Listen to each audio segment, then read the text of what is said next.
Today we will discuss about population के characters है, population size है, एक्सपोनेंशियल ग्रोथ है और लिमिटेशन ऑफ पॉपुलेशन ग्रोथ। ये सारे टॉपिक आज हम लोग एक ही लेक्चर में स्टडी करने वाले हैं। तो सबसे पहले हम लोग पॉपुलेशन की डेफिनेशन की बात करते हैं। तो population are group of organism of the same species living in the same area at the same time. Population जनसंख्या या आबादी। पॉपुलेशन की अगर डेफिनेशन की हम लोग बात करें तो पॉपुलेशन किसी विशिष्ट क्षेत्र जैसे कि देश है, क्षेत्र है या भौगोलिक रीजन में रहने वाले लोगों की संख्या को ही पॉपुलेशन कहा जाता है। यह किसी विशिष्ट आयु वर्ग या जो किसी विशिष्ट आयु वर्ग के लोगों की संख्या को संदर्भित कर सकता है। उनके रेफरेंस में ही पॉपुलेशन की डेफिनेशन आती है। Population is a group of organism in A geographical area in a particular time. तो ये हो गई आपके पॉपुलेशन की डेफिनेशन। नेक्स्ट आपके कैरेक्टरिस्टिक्स ऑफ पॉपुलेशन। तो the main characteristics include of population size है, डेंसिटी है, डिस्पर्जन है, एज स्ट्रक्चर, नेटेलिटी, मोर्टिलिटी और लाइफ टेबल। ये सारे हम लोग वन बाय वन इनको स्टडी करेंगे। सबसे पहले है आपके पॉपुलेशन साइज एंड डेंसिटी, जनसंख्या का आकार और उसका घनत्व। The size of the population it is represented by its fundamental properties called density. अगर हम लोग डेंसिटी और पॉपुलेशन साइज में अगर देखें कि क्या डिफरेंस है या फिर इनमें क्या सिमिलरिटी है, तो पॉपुलेशन साइज जनसंख्या का आकार उसमें शामिल व्यक्तियों की संख्या को दर्शाता है। ठीक है, जनसंख्या की साइज है उसमें कितने इंडिविजुअल्स शामिल हो रहे हैं उसको दर्शाता है। और जनसंख्या का घनत्व है, पॉपुलेशन डेंसिटी, किसी दिए गए क्षेत्र में या आयतन में व्यक्तियों की संख्या को कहा जाता है पॉपुलेशन डेंसिटी। तो पॉपुलेशन डेंसिटी और पॉपुलेशन साइज इनका ग्राफ बनाने के लिए इनको यूज में लिया जाता है। It can be defined as the total number of individual per unit area at the given time. There are two types of density, crude density and specific या फिर ecological density. Crude density it is the density per unit total space, और specific density it is density per unit of habitat space. तो इन दोनों में क्या difference हो गया? Crude density के अंतर्गत है कि टोटल स्पेस, ठीक है, गिवन एरिया में, तो उसे कहा जाता है क्रूड डेंसिटी। और हैबिटाट स्पेस अगर आ रहा है तो वो किसके अंतर्गत आ जाती है? स्पेसिफिक या फिर ecological density. Simple formula for total population size N. N यहाँ पे पॉपुलेशन साइज है एन, तो आप यहाँ पे लिख सकते हो population size. Total individual mark in first sample into size of second sample upon number of marked individual and recapture in second sample.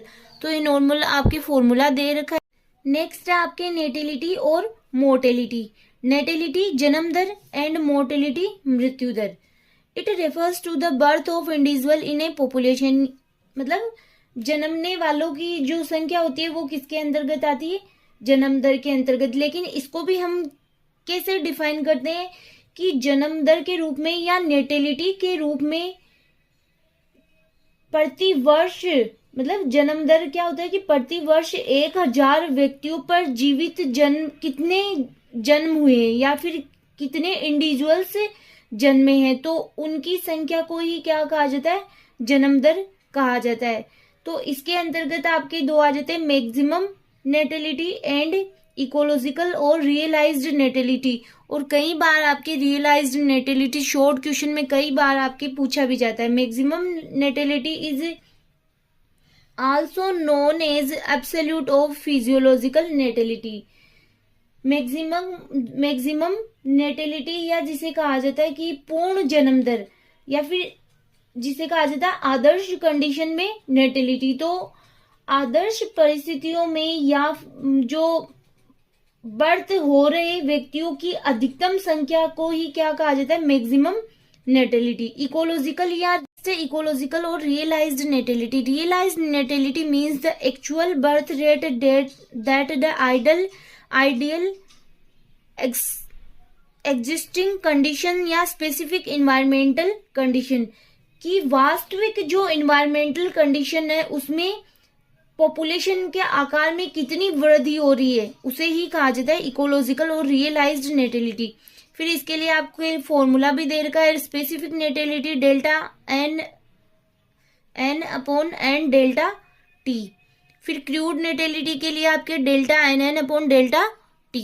Next है आपके मोर्टेलिटी या मृत्यु दर। मृत्यु दर के लिए भी वही है कि प्रति 1000 व्यक्तियों पर होने वाली मौतों की संख्या को ही मृत्यु दर कहा जाता है, जिसे जनसंख्या क्या हो रही है, रिड्यूस हो रही है या घट जाती है। It refers to the death of individual in a population. Mortality में भी मिनिमम मोर्टेलिटी और इकोलॉजिकल मोर्टेलिटी। सबसे पहले है आपके मिनिमम मोर्टेलिटी।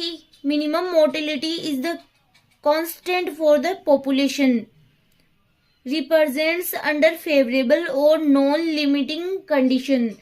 जो न्यूनतम मृत्यु दर होती है वो किसी भी आदर्श परिस्थितियों में व्यक्तियों के मृत्यु की संख्या होती है, उसे ही कहा जाता है मिनिमम मोर्टेलिटी।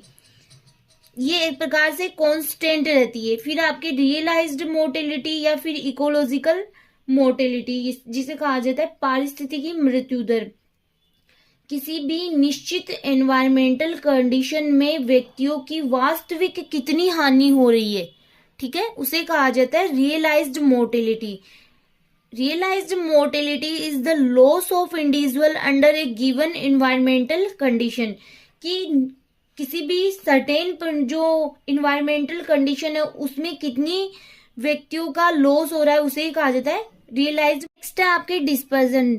डिस्पर्जन को 3 टाइप से डिवाइड किया जा सकता है। डिस्पर्जन की डेफिनेशन नोट डाउन करते हैं। सबसे पहले the dispersion pattern, distribution pattern of a population describe the arrangement of individuals within a habitat at a particular point in time. Dispersion का मीनिंग होता है कि जनसंख्या पारिस्थितिकी में, जिसे कहा जाता है फैलाव, एक तरह से किसी भी प्रजाति के व्यक्तियों का समय के एक विशिष्ट बिंदु पर स्थानिक वितरण है, उसे ही कहा जाता है डिस्पर्जन। डिस्पर्जन यह बताता है कि किसी पॉपुलेशन में जीव एक दूसरे के सापेक्ष किस प्रकार से फैले हुए या फिर किस प्रकार से वो एक दूसरे से डिस्पर्स्ड है। जैसे डिस्पर्जल होता है ना, जैसे पॉलिनेशन की प्रोसेस होती है तो उसमें पहले सीड्स का डिस्पर्जल होता है, तो यहाँ पे डिस्पर्जल वो ये फैलना या फैलाव। रैंडम, क्लम्प्ड और यूनिफॉर्म। रैंडम का मीनिंग होता है यादृच्छिक, क्लम्प्ड का मीनिंग एक जगह गुच्छे के रूप में या फिर ग्रुप के रूप में। यूनिफॉर्म का मीनिंग होता है वैसे तो वृद्धि या फिर एक यूनिफॉर्म तरीके से। तो आपके सबसे पहले uniform. In uniform dispersion individuals of a population are spaced more or less evenly, this is rare in nature. Uniform की एक यहाँ है तो दूसरा यहाँ, तो तीसरा उसी बीच में, मतलब स्पेस एकदम बराबर है। यूनिफॉर्म रूप से ये स्थित है। जीवों का क्या होता है कि इसमें समान रूप से डिस्पर्जन होना, ठीक है, इसे कहा जाता है अति फैला हुआ भी कहा जाता है। जीवों का क्या होता है, एक समान वितरण होता है। रैंडम, यादृच्छिक, जीवों का यादृच्छिक वितरण, की एक यहाँ तो एक यहाँ, एक यहाँ तो एक यहाँ, मतलब कुछ भी निश्चित नहीं है।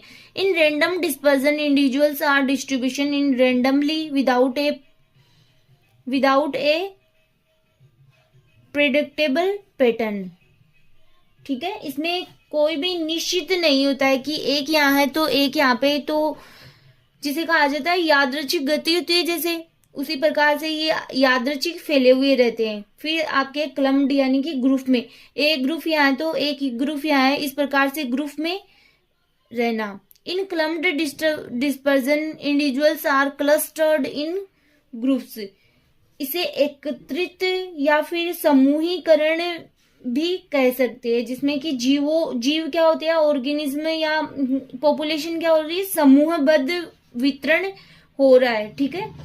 तो ये था आपके एज स्ट्रक्चर, आयु संरचना। Individuals are present in the different age group, जो इंडिविजुअल्स होते हैं वो डिफरेंट एज ग्रुप में प्रेजेंट होते हैं। The population of individuals in age group is called the age structure of the population.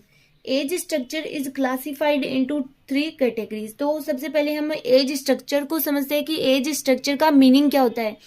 जैसे कि एज स्ट्रक्चर या आयु संरचना किसी भी पॉपुलेशन के व्यक्तियों का विभिन्न जीवन चरणों में एक प्रकार से क्या होता है, इनका डिस्ट्रीब्यूशन होता है या फिर वितरण होता है।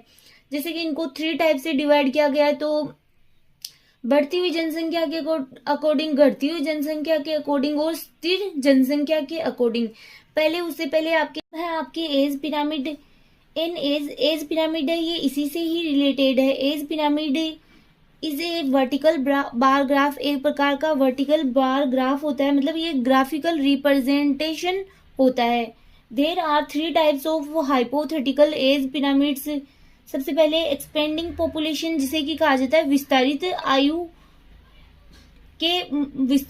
आयु का पिरामिड। सेकेंड है स्टेबल पॉपुलेशन, स्थिर जनसंख्या, डायमिनिशिंग पॉपुलेशन। तो सबसे पहला हम लोग स्टडी एक्सपेंडिंग पॉपुलेशन की बात करें तो इसमें इस पिरामिड की एक विशेषता होती है कि इसमें जो युवाओं का प्रतिशत होता है वो ज्यादा होता है। एक बड़ा प्रतिशत युवा आयु समूह का होता है। इसमें आधार पर से इस प्रकार का पिरामिड होता है, वो आधार पर से तो क्या होता है, व्यापक होता है, और शीर्ष पर क्या होता है, संकीर्ण होता है। और इस प्रकार का विकासशील देशों में देखा जा सकता है। तो अगर हम लोग इसका ग्राफ देखें तो ये इसका ग्राफ है, जिसमें कि ये आप देख सकते हो कि आधार पर से तो व्यापक और शीर्ष पर से कैसा है, संकीर्ण है। फिर है तो ये आपके it shows high birth rate and population growth may be exponential as in the case of house fly. Stable population या स्थिर जनसंख्या का पिरामिड या स्थिर आयु पिरामिड।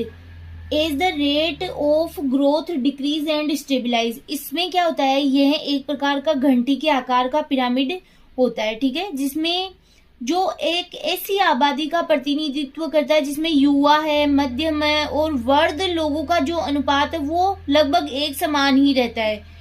तो ये आप देख सकते हो यहाँ पे तीनों एज का लगभग एक समान ही चल रहा है।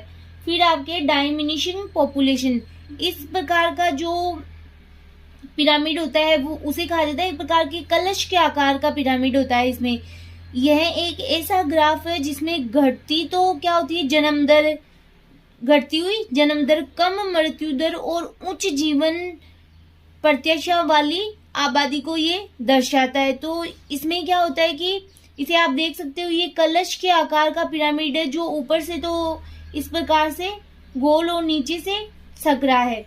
It is an unshaped age structure where the birth rate is drastically reduce, जिसमें बर्थ रेट क्या हो रही है कि घट रही है और मृत्यु दर भी कम हो रही है और उच्च जीवन शैली वाली आबादी को ये दर्शा रहा है।